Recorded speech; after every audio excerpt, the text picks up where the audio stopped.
നമസ്കാരം. അക്ഷരമുറ്റം ക്ലാസ്സിൻ്റെ മറ്റൊരു വീഡിയോയിലേക്ക് എല്ലാവർക്കും സ്വാഗതം.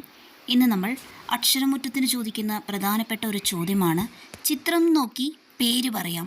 പ്രശസ്തരായ വ്യക്തികളുടെ ഫോട്ടോയും അതോടൊപ്പം പേരും കൊടുത്തിട്ടുണ്ട്. അപ്പോൾ ഈ കൂട്ടുകാർ ഇതും കൂടി ഒന്ന് നോക്കുമല്ലോ.